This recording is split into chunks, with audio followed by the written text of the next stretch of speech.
Hello दोस्तों, हमारे YouTube channel में आप सभी का स्वागत है। आज की इस वीडियो में हम एक बहुत ही पॉपुलर स्मॉल कैप स्टॉक के ऊपर एनालिसिस करने वाले हैं जिसका नेम है Ujjivan small finance bank limited. Guys, ये जो स्टॉक है ये स्पेशली रिटेल इन्वेस्टर्स की बात करें तो सबकी फेवरेट स्टॉक्स में से एक बनी हुई है। तो अभी हम इस स्टॉक के ऊपर फुल एनालिसिस करेंगे जिसमें सबसे पहले हम इनकी बिजनेस को समझेंगे कि किस प्रकार का बिजनेस है इनका। फिर यहाँ पर हम रेवेन्यू देखेंगे कि किस प्रकार से इनकी रेवेन्यू आ रही है, किस सेगमेंट से कैसी रेवेन्यू आ रही है, ज्योग्राफिकल प्रेजेंस देखेंगे, फंडामेंटल्स देखेंगे, प्रॉफिट एंड लॉस स्टेटमेंट देखेंगे, शेयर होल्डिंग पैटर्न्स देखेंगे एंड फिर यहाँ पर चार्ट्स देखेंगे और सबसे लास्ट में यहाँ पर हम डिस्कस करेंगे इसके फ्यूचर से रिलेटेड कि क्या फ्यूचर में ये ग्रो कर सकती है या नहीं, और as a long term investor क्या हमें यहाँ पर इन्वेस्टमेंट की डिसीजन लेनी चाहिए या नहीं। अगर हम यहाँ पर लॉन्ग टर्म के लिए इन्वेस्टमेंट करने की डिसीजन ले रहे हैं तो क्या वो डिसीजन सही है या फिर कोई गलती हम कर रहे हैं यहाँ पर इन्वेस्ट करके। तो ये सारी चीज़ें अभी हम लोग डिस्कस करने वाले हैं इस स्टॉक से रिलेटेड। तो चलो वीडियो को शुरू करते हैं। लेकिन मोस्ट इंपॉर्टेंट बात कि यहाँ पर जो भी चीज़ें अभी डिस्कस की जाएंगी वो प्योरली एजुकेशनल पर्पज से होंगी, तो कोई भी रिकमेंडेशन या फिर एडवाइस मत समझना, ठीक है। आपको इस वीडियो को देखने के बाद इस स्टॉक के ऊपर खुद से भी रिसर्च एंड स्टडी करनी है एंड उसके बाद ही कोई इन्वेस्टमेंट से रिलेटेड डिसीजन लेनी है, या फिर आपको अपने फाइनेंशियल एडवाइजर से भी कंसल्ट जरूर से करनी है, ठीक है। तो चलो वीडियो को शुरू करते हैं। फर्स्ट यहाँ पर हम कंपनी का इंट्रोडक्शन देख लेते हैं। देखो, ये जो कंपनी ये एक स्मॉल कैप कंपनी है और ये छोटे छोटे बिजनेसेस को लोन्स देती है, ठीक है। टाइप ऑफ एनबीएफसी कंपनी आप इसे समझ सकते हो। ये एक एनबीएफसी कंपनी है, नॉन बैंकिंग फाइनेंशियल कंपनी, जो कि लोन्स वगैरह देती है छोटे छोटे बिजनेसेस वगैरह को, एसएमई वगैरह को, ठीक है, और छोटे अमाउंट्स में। और वही चीज़ें यहाँ पर लिखी हुई है। एंड यहाँ पर जब ये मार्केट में लिस्ट हुई थी तो ये उज्जीवन फाइनेंशियल सर्विसेज के नाम से लिस्ट हुई थी, ठीक है। लेकिन बाद में इनको दो भाग में बांट दिया गया। उज्जीवन फाइनेंशियल सर्विसेज अलग हो गया, डीमर्ज हो गया इनका बिजनेस, उज्जीवन फाइनेंशियल सर्विसेज अलग हो गया और उज्जीवन स्मॉल फाइनेंस बैंक अलग हो गया। लेकिन अभी ये जो दोनों अलग हुए हैं, डीमर्जर हुआ, वो फिर से मर्जर होने वाला है, मतलब रिवर्स मर्जर होने वाला। फिर से Ujjivan financial services and Ujjivan small finance bank दोनों फिर से मर्ज होने वाले हैं, ठीक है। तो चलो यहाँ पर इंट्रोडक्शन तो हो ही चुकी है कि ये मतलब एनबीएफसी टाइप की कंपनी है जो कि लोन्स देती है। अब किस प्रकार की लोन्स देती है ये भी यहाँ पर देख सकते हो। रिटेल बैंकिंग यहाँ पर देख सकते हो। It includes lending to and deposits from retail customers and identified earnings and expenses of the segment, ठीक है। तो रिटेल बैंकिंग है, फिर यहाँ पर ट्रेजरी से भी इनकी अर्निंग होती है जिसमें इनकी मतलब इन्वेस्टमेंट होती है और उनसे भी ये गेन्स करते हैं या फिर लॉसेज भी होते हैं, ठीक है। तो ये भी इनका रेवेन्यू का एक जरिया है, ठीक है। और फिर यहाँ पर अगर होलसेल बैंकिंग की यहाँ पर बात करें तो यहाँ पर देखो, it consist of interest earned on loans made to corporates and financial institutions. तो ये भी एक जरिया है इनको पैसे कमाने का, ठीक है। अब यहाँ पर नेटवर्क की बात करें तो बैंक सर्व्स 82 लाख कस्टमर्स, ठीक है, थ्रू 729 ब्रांचेस एंड यहाँ पर देख सकते हो 21,796 employees spread across 321 districts and 26 states and union territories in India. तो काफ़ी ज़्यादा यहाँ पर ये फैली हुई है। 82 लाख इनके कस्टमर्स हैं, चलो अच्छी बात है। 729 इनके ब्रांचेस हैं, 21,796 इनके एम्प्लॉयज हैं, 321 डिस्ट्रिक्ट में ये फैली हुई है, 26 स्टेट में फैली हुई है, ठीक है। अब यहाँ पर हम अगर loan book 9 month period financial year 24 की बात करें तो यहाँ पर देखो किस प्रकार से इनका बिजनेस है, आप लोग समझोगे। क्या क्या प्रोडक्ट सेगमेंट है वो भी आप लोग अभी समझोगे। टोटल ग्रॉस लोन बुक की बात करें तो ये देख सकते हो 27,700 करोड़ का है, ठीक है।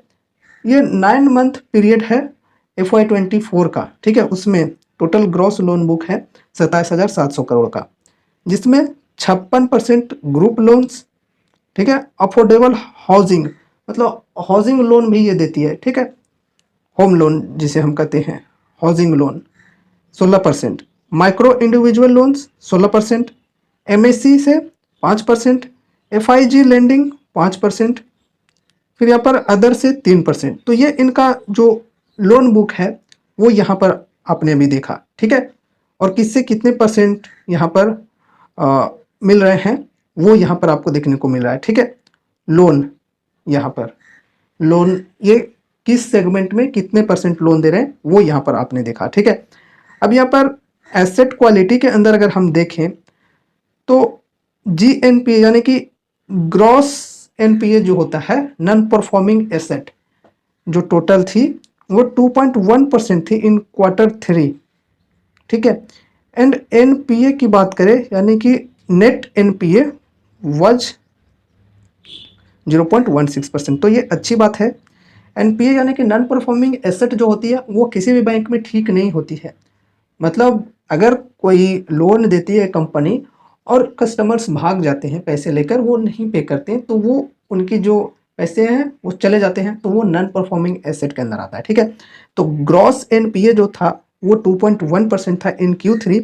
एंड नेट जो इनके अंदर भी काट छाट करने के बाद जो सारी चीज़ें, मतलब कुछ कुछ लोन्स जो पे हो गए या फिर काट छाट करने के बाद जो मेन यहाँ पर एनपीए बचा, जो सबसे खराब बोले कि वो अब वापस आ ही नहीं सकता, पैसा डूब ही गया, तो वो नेट एनपीए होता है, मतलब नेट नॉन परफॉर्मिंग एसेट, वो यहाँ पर 0.16% है। तो ये ठीक है, कोई दिक्कत नहीं है। अब यहाँ पर देखो secured loan book was 28.3% in December 23 versus 27.5% इन सितंबर 23, ठीक है। तो इस क्वार्टर में बढ़ा सिक्योर्ड लोन 2023 दिसंबर में, ठीक है, 28.3% सिक्योर्ड लोन ये देते हैं। तो किसी भी एनबीएफसी में सिक्योर्ड लोन देना बहुत ही ज़्यादा ज़रूरी होता है, उसकी सेफ्टी यहाँ पर बताती है, ठीक है। अगर अनसिक्योर्ड लोन काफ़ी ज़्यादा कोई कंपनी दे रही तो उसमें रिस्क भी होता है, ठीक है ना। अब यहाँ पर अगर थोड़ा सा हम इधर देखें, डिपॉजिट मिक्स अगर हम देखें तो ये भी 9 मंथ पीरियड FY24 का है। तो यहाँ पर देखो डिपॉजिट कैसे कैसे हुए हैं, किस किस सेगमेंट से हुए हैं, ठीक है। The total deposits were 30,000 crore, ठीक है, ये 9 मंथ में FY24 के अंदर बात की जा रही है, ठीक है। विच इंक्लूड्स 31% बल्क टीडी से आया है और रिटेल टीडी से आया है 43%, कासा से आया है 25%, सीडी से आया है 1%। सीडी यानी सर्टिफिकेट ऑफ डिपॉजिट, ठीक है। CASA current account saving account से 25% की डिपॉजिट हुई, ठीक है। और यहाँ पर अब अगर हम नेक्स्ट चलें तो यहाँ पर टोटल लायबिलिटीज प्रोफाइल के अंदर अगर हम देखें तो यहाँ पर टोटल लायबिलिटीज है 33,000 करोड़ का, रिफाइनेंस में 3%, डिपॉजिट्स में 89%, अदर्स में 8%, ठीक है। तो ये सब लायबिलिटीज हैं। अब कासा ब्रेकअप की बात करें तो इसके अंदर देखो ये भी 9 मंथ का है, 7500 करोड़ यहाँ पर CASA current account saving account, ठीक है। करेंट अकाउंट से 9%, सेविंग अकाउंट से 91%, ठीक है। ज्योग्राफिकल मिक्स की अगर हम बात करें तो ईस्ट से आती है 17%, वेस्ट से 16%, नॉर्थ से 36%, साउथ से 31%। सबसे ज़्यादा नॉर्थ में ये मतलब चल रही है, ठीक है। तो ये सब जो रीजन्स हैं इनमें देख सकते हो काफ़ी ठीक ठाक यहाँ पर, मतलब नॉर्थ और साउथ की बात करें तो उधर चल रही है ये कंपनी, ठीक है, ये स्मॉल फाइनेंस बैंक। अब यहाँ पर as on September 30 2023 top 4 states जो हैं for the banks portfolio were Karnataka 13%, Maharashtra 9%, Tamil Nadu 15% and West Bengal 12%, ठीक है। ज्योग्राफिकल प्रेजेंस तो हमने देखा। अब यहाँ पर देखो रिवर्स मर्जर की तैयारी इनकी चल रही है। देखो process of reverse merger with Ujjivan financial services subject to necessary approval. तो अभी अप्रूवल मिलने बाकी है, अभी थोड़ी सी लेट हो रही है अप्रूवल मिलने में। तो फिर यहाँ पर जो उज्जीवन फाइनेंशियल सर्विसेज इनकी है उनके साथ मर्जर हो जाएगी फिर से। पहले एक साथ ही थी, फिर डीमर्ज हो गया और फिर अब मर्जर होने वाला है। तो यहाँ पर बिजनेस तो आप लोग समझ ही चुके होंगे कि किस प्रकार की बिजनेस है इनकी, जो लोन्स वगैरह देती है, और इनके अंदर करंट अकाउंट, सेविंग अकाउंट लोग ओपन करवाते हैं, और इसके अंदर एफडी वगैरह भी हम करवा सकते हैं। ठीक है, तो काफ़ी सारी चीज़ें यहाँ पर हमें देखने को मिलती है। अब यहाँ पर अगर हम इनके फंडामेंटल्स की बात करें तो एक स्मॉल कैप कंपनी है, 10,952 करोड़। स्टॉक का पी है 8.68% का।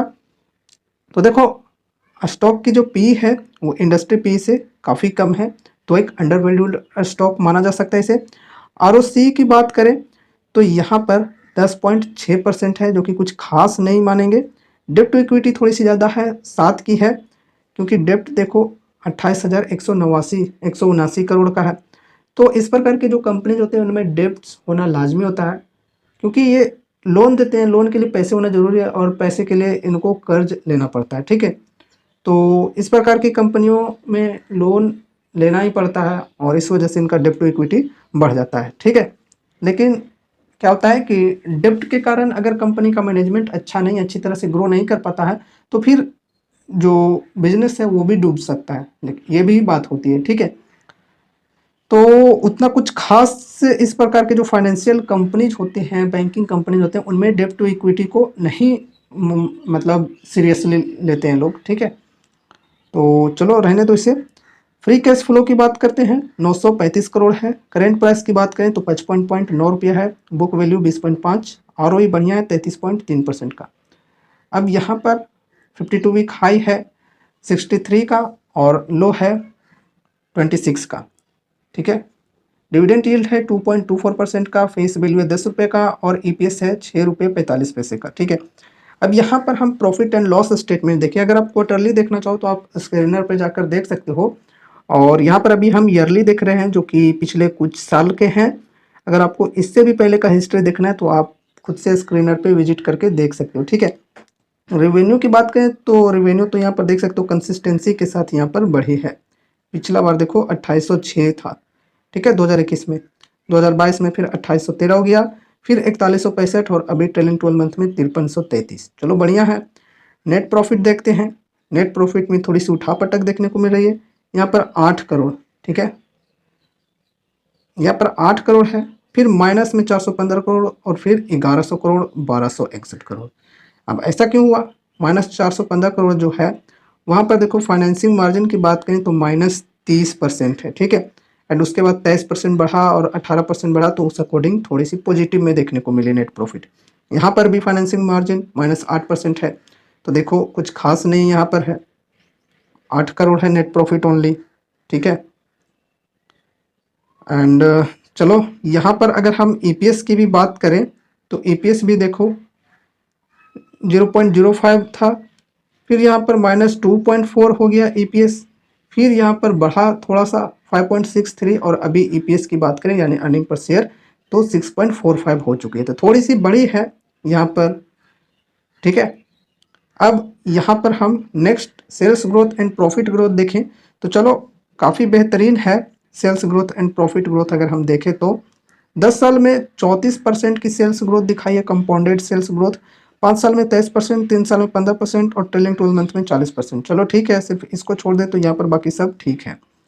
कंपाउंडेड प्रॉफिट ग्रोथ की बात करें तो 10 साल में 42%, 5 साल में 176%, 3 साल में 46%, ट्रेलिंग 12 मंथ में 38%। तो काफ़ी बेहतरीन यहाँ पर प्रॉफिट ग्रोथ भी हमें देखने को मिल रहा है।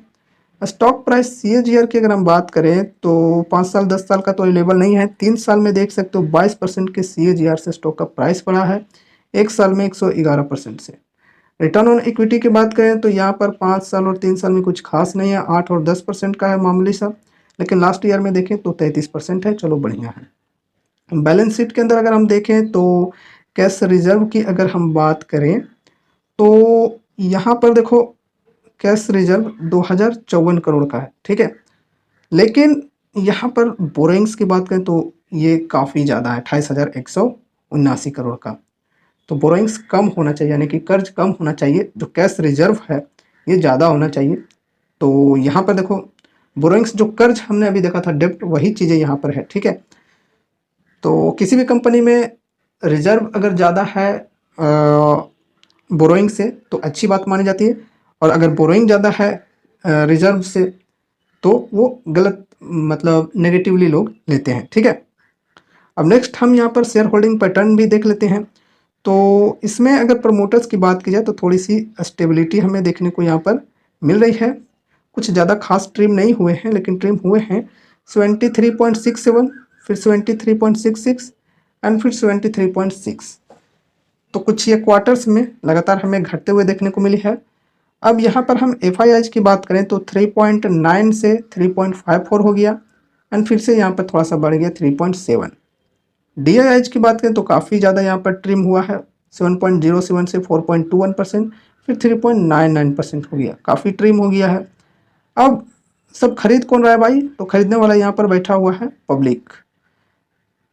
देख सकते हो 15.35%, 18.59, फिर 18.72%। तो पब्लिक की होल्डिंग यहाँ पर बढ़ती जा रही है। थोड़ी सी यहाँ पर माइनर सी एफ के अंदर बढ़े हैं, बाकी तो पब्लिक ही सभी खरीदा है। तो अगर इस हिसाब से देखा जाए सिर्फ पब्लिक के बारे में सोचकर, और एफ डी की अगर हम बात करें तो उनमें कम है यहाँ पर होल्डिंग, तो उस हिसाब से देखा जाए तो थोड़ा सा यहाँ पर नेगेटिव एक साइन हमें देखने को मिलता है। लेकिन अगर हम प्रमोटर्स की होल्डिंग देखें तो यहाँ पर देख सकते हो अप्रॉक्स 75% तो है ही, मतलब 50% से ऊपर भी होता है तो भी ठीक होता है। तो प्रमोटर्स की होल्डिंग ठीक है फिलहाल के लिए, लेकिन अगर प्रमोटर्स की होल्डिंग भी काफ़ी ज़्यादा तेज़ी से घटते रहती तो फिर और भी ज़्यादा नेगेटिव ये हो सकती थी। ठीक है, अब यहाँ पर हम चार्ट के ऊपर थोड़ा सा डिस्कशन करते हैं। तो देखो कुछ टाइम पहले यहाँ पर सपोर्ट ली थी इस स्टॉक ने, जो कि लेवल थी लगभग 44 रुपये का। अभी वहाँ से देखो काफ़ी बढ़िया तेज़ी मिल चुकी है। अभी ये जो स्टॉक है इसकी प्राइस हो चुकी है लगभग 56 रुपये का। ठीक है, 55.9 हो चुकी है। यहाँ अगर हम रिटर्न्स की बात करें तो यहाँ पर एक मिनट, जो लोगों ने भी यहाँ से यहाँ तक मतलब पोजीशन बनाए होंगे, अगर किसी ने यहाँ पर फ्रेश एंट्री किया होगा तो यहाँ से यहाँ तक का मूवमेंट कैप्चर करने के बाद उनको काफ़ी बढ़िया फ़ायदा भी हो रहा होगा। ठीक है, काफ़ी बढ़िया तरीके से हुआ हुआ, लेकिन अभी तक अगर उन्होंने होल्ड किया हुआ तभी बोल रहा हूँ। ठीक है, यहाँ पर एक रेजिस्टेंस था, इसको ब्रेक करके आगे निकल गया। ठीक है, 50.4 का रेजिस्टेंस था, इसको कभी ब्रेक करके निकल ही गया है। एंड उसके बाद यहाँ पर जो मेन रेजिस्टेंस हमें देखने को मिल रही है ये है 56.3 का, अप्रोक्स 56 आप लोग समझ सकते हो। ठीक है, तो ये जो रेजिस्टेंस है अभी यहाँ पर रुकी हुई है। अगर यहाँ से प्रॉफिट बुकिंग चालू हो जाती है तो फिर यहाँ पर हमें इसका प्राइस गिरते हुए देखने को मिलेगा, और जो रेजिस्टेंस पहले बना हुआ था ये सपोर्ट बन जाएगा। अगर इस सपोर्ट के नीचे और ज़्यादा वीक वाली होती है तो यहाँ पर ब्रेकडाउन देखने को मिलेगी। अगर सस्टेन करके यहाँ पर और गिरती है तो फिर यहाँ पर मतलब नेक्स्ट यहाँ पर ये सपोर्ट आ जाएगी। ठीक है, लेकिन इसके अगर हम Q4 की बिजनेस अपडेट की अगर बात करें जो कि काफ़ी बेहतरीन आई है, काफ़ी बढ़िया तरीके से इनकी जो लोन देने की बात करें या फिर इनके अंदर डिपॉजिट्स की बात करें, वो काफ़ी बढ़िया तरीके से बढ़ी है परसेंटेज में। तो उस हिसाब से चांसेज हैं कि ये ऊपर साइड भी जा सकती है। ऊपर साइड जाएगी अगर ये रेजिस्टेंस को ब्रेक करके सस्टेन करती है तो फिर यहाँ पर ये लेवल होगा हमारा 63 रुपये का, जो कि ये ऑल टाइम हाई है, 52 वीक हाई है। तो यहाँ तक का लेवल बन जाएगा। ठीक है, यहाँ से यहाँ तक का मूवमेंट बन जाएगा। अगर यहाँ पर कोई हमें पोजीशन मिलती है, कुछ इंडिकेशन मिलती है कि हाँ अब यहाँ से ऊपर जाने को तैयार है, तब यहाँ पर हम बैठेंगे गाड़ी में और यहाँ से यहाँ तक का सफ़र कर सकते हैं, और फिर यहाँ रेजिस्टेंस पर आने के बाद प्रॉफिट बुकिंग कर सकते हैं। अब देखो यहाँ पर आने के बाद अगर यहाँ पर मतलब ब्रेकआउट कर देता है, सस्टेन करता है, तो फिर यहाँ पर ऊपर में कोई लेवल्स नहीं है, कहीं भी जा सकता है। साइकोलॉजिकल जो लेवल्स हैं वहाँ पर फिर लेगा मतलब रेजिस्टेंस बनाएगा। तो ऊपर में लेवल पूरा खाली है, कहीं पर भी जा सकता है। डिपेंड करता है कि डिमांड्स कैसे हैं। ठीक है, 100 के लेवल तक, 200 के लेवल तक भी जा सकता है, कोई दिक्कत नहीं है। ठीक है, लेकिन गारंटी नहीं है। मैं आपको कोई कॉल टिप या फिर रिकमेंडेशन नहीं दे रहा हूँ कि ये लेवल्स के अनुसार आपको कोई भी इन्वेस्टमेंट करनी है। ठीक है, ऐसा आपको बिल्कुल भी नहीं करना है। उस टाइम जब यहाँ पर ये स्टॉक में सपोर्ट बना हुआ था, ये वाला 43 पॉइंट कितना, मतलब लगभग 44 रुपये का लेवल है ये। ठीक है, तो ये लेवल पर जब सपोर्ट यहाँ पर ली हुई थी ये स्टॉक, तो ऑल टाइम हाई से अगर डिस्काउंट की बात करें तो -30% के डिस्काउंट पर अवेलेबल थी, ठीक है। तो उस समय किन्हीं ने बाय किया होगा तो उनको अभी तो फ़ायदे मिल ही रहे होंगे, ठीक है। और यहाँ पर अभी की बात करें तो ऑल टाइम हाई से मात्र 10% का ही डिस्काउंट है, जो कि मैं पर्सनली अगर मैं इन्वेस्ट करना चाहूँ तो अभी मैं नहीं करूँगा, मैं अब गिरने का इंतज़ार करूँगा। अगर मुझे इन्वेस्ट करना होता तो मैं यहीं पर इन्वेस्ट कर देता। वैसे यहाँ पर मेरी कुछ होल्डिंग हैं, लेकिन उतना भी नहीं, एक लिमिटेड अमाउंट के साथ यहाँ पर मैंने होल्डिंग बनाया हुआ है, ठीक है। तो ऐसा नहीं है कि मैं होल्डिंग में रखा हूँ तो आप भी रख लो, बिल्कुल नहीं। मेरा रिस्क एपेटाइट मेरे अकॉर्डिंग है, आपका रिस्क एपेटाइट आपके अकॉर्डिंग होगा, ठीक है। इसमें प्रॉफिट भी मेरा है, लॉस भी मेरा है, और आप इन्वेस्ट करोगे तो उसमें भी आपका ही लॉस है और आपका ही प्रॉफिट है, ठीक है। तो आपको अपने से खुद से रिसर्च एंड स्टडी करके ही कोई डिसीजन लेनी है, ठीक है। तो यहाँ पर अभी तो डिस्काउंट अवेलेबल नहीं है, लेकिन मार्केट में कभी भी डिस्काउंट मिलते रहते हैं, ऊपर नीचे तो होते रहता है बाजार। कभी मिल जाता है तो ठीक है, मैं थोड़ा सा एक्यूमुलेट कर लूँगा, ठीक है। लेकिन ऐसा बात भी नहीं है कि यहाँ पर मैंने इधर या फिर कहें तो इधर बाय किया है, थोड़ा सा डिस्काउंट में बाय मैंने किया हुआ है, ठीक है। चलो ठीक है। अब देखो यहाँ पर अगर किसी ने बाय किया होगा जब गिरावट आई थी 44 के समथिंग जो लेवल है, यहाँ पर अगर किसी ने बाय किया होगा तो अभी यहाँ से यहाँ तक का मूवमेंट कैप्चर कर लिया होगा, लगभग 28% का यहाँ पर प्रॉफिट बन रहा होगा, ठीक है। लेकिन होल्ड किए होगे तभी, ठीक है। तो बढ़िया मौका था, लेकिन पछताना नहीं कि मौका हाथ से छूट गया, ठीक है। मार्केट में तो मौके आते जाते रहते हैं, ठीक है। तो दोस्तों अभी हमने चार्ट के ऊपर भी सारी चीज़ों को समझा है। अब यहाँ पर हम मेन और लास्ट बात करते हैं फ्यूचर से रिलेटेड। क्या फ्यूचर में ये कंपनी ग्रो कर सकती है या नहीं? अगर हम यहाँ पर लॉन्ग टर्म इन्वेस्टमेंट की डिसीजन बना रहे हैं तो क्या वो सही हो सकता है या फिर कोई गलती हम करने वाले हैं, ठीक है। इन चीज़ों को समझते हैं। सबसे पहले हम अगर सेक्टर की बात करें तो सेक्टर बढ़िया है, एनबीएफसी आगे भी ग्रो कर सकती है, क्योंकि सबको फाइनेंस की ज़रूरत होती है, फाइनेंशियली हेल्प सपोर्ट की ज़रूरत होती है। चाहे हम बिजनेसेस वगैरह की बात करें, छोटे बिजनेसेस की या बड़े बिजनेसेस की, या फिर पर्सनल लोन की बात करें, सभी को ज़रूरत पड़ती है, ठीक है।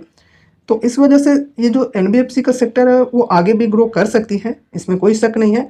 लेकिन अगर हम बात करें कि देखो ये जो कंपनी है काफ़ी छोटी कंपनी है, और इसकी तरह और भी एनबीएफसी के बड़े बड़े कंपनी हैं बाज़ार में, तो जो छोटी कंपनी होते हैं, छोटी मछली होते हैं, उन्हें बड़े शार्क्स अक्सर निगल जाया करते हैं, ठीक है।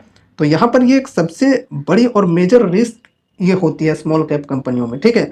लेकिन ऐसा नहीं है कि ये 100% सही है। कई बार क्या होता है कि जो छोटी छोटी भी मछली होती है वो बड़ी हो जाती है और उल्टा शार्क को ही नीचे कर देती है, ठीक है, शार्क को ही खा जाती है, ठीक है। तो ऐसा भी होता है, लेकिन डिपेंड करता है कि कंपनी का मतलब मैनेजमेंट कैसा है और किस प्रकार से ये काम करते हैं। अगर वाकई में ये छोटी मछली शार्क बन जाती है तो जो लोग भी यहाँ पर इन्वेस्ट करके रखें उनको रिवॉर्ड्स भी काफ़ी बेहतरीन मिल जाता है। लेकिन अगर इसे बड़े शार्क्स निगल जाते हैं तो यहाँ पर रिस्क होता है उनका पैसा डूबने का, तो ये रिस्क है। एंड उसके अलावा यहाँ पर हमने देखा है इनके फाइनेंशियल के अंदर जो प्रॉफिट एंड लॉस स्टेटमेंट, उनके अंदर काफ़ी उतार चढ़ाव हमें देखने को मिल रही थी।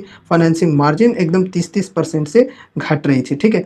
तो वो काफ़ी ज़्यादा मतलब वोलेटिलिटी हमने देखा, ठीक है। एंड इसके अलावा अगर हम प्रमोटर्स होल्डिंग वगैरह की बात करें तो वो ठीक थी, लेकिन यहाँ पर जो पब्लिक होल्डिंग है वो लगातार बढ़ रही थी। एफआईआईज एंड डीआईज की कुछ खास होल्डिंग नहीं थी। तो इस हिसाब से देखा जाए तो थोड़ा सा यहाँ पर रिस्क है। लेकिन अगर यहाँ पर हम ओवरऑल फंडामेंटल्स की बात करें तो फंडामेंटल्स अच्छी है कंपनी की, ठीक है। लेकिन एक स्मॉल कैप कंपनी है और जो भी रिस्क के फैक्टर है वो तो हमने डिस्कस किया ही। तो यहाँ पर अगर हम इन्वेस्ट करना भी चाहें तो एक लिमिटेड अमाउंट के साथ जाएंगे, ठीक है। पोर्टफोलियो का एक छोटा सा हिस्सा, छोटा सा वेटेज देंगे। जैसा कि यहाँ पर मैंने इन्वेस्ट किया, एक छोटा सा हिस्सा यहाँ पर दिया हुआ है, छोटा सा एलोकेशन, जो कि मेरा लॉस में भी चला जाए, ख़त्म भी हो जाए तो कोई दिक्कत नहीं है, मुझे उतने अमाउंट से कोई फ़र्क ना पड़े, ऐसे अमाउंट में डालूंगा, ठीक है। एंड हाँ, जब मैं यहाँ पर इन्वेस्ट करूँगा तो यहाँ पर ऐसा भी होना चाहिए कि मुझे कोई फ़र्क ना पड़े अगर उसका जो प्राइस है वो थोड़ा सा नीचे चला जाए इन्वेस्ट करने के बाद, तो बल्कि वो मेरे लिए मौका होना चाहिए, ठीक है। जब बाई करने के बाद अगर और नीचे जाती है तो मैं और एवरेज करूँगा, थोड़ा सा एक्यूमुलेशन करूँगा, ठीक है। लेकिन उतना भी ज़्यादा नहीं, अननेसेसरी बाइंग नहीं करनी है। मतलब अगर इन्वेस्ट हमने कर दिया मतलब 100 स्टॉक्स जैसे मुझे लेने हैं तो किस्त के तौर पे मैंने ले लिया, ठीक है, 2-3 किस्त में, लेकिन अब और नीचे गई है। तो ऐसा नहीं है कि एवरेज करने के चक्कर में पूरा का पूरा वेटेज या 50% वेटेज यहाँ पर ही हम लोग दे दें, तो ऐसा नहीं करना है, ठीक है। तो ये एक पेनी स्टॉक की तरह ट्रीट किया जा सकता है, ठीक है। और अगेन ये कोई रिकमेंडेशन या फिर एडवाइस नहीं है, सिर्फ एजुकेशनल पर्पस से हमने यहाँ पर सारी चीज़ों को डिस्कस किया है। और उम्मीद है कि आपको आज की ये वीडियो ज़रूर से पसंद आई होगी। तो इस वीडियो को लाइक कर देना, चैनल पर नहीं हो तो सब्सक्राइब कर लेना, और मिलते हैं अगले नए वीडियोज़ के साथ। तब तक के लिए बाय बाय।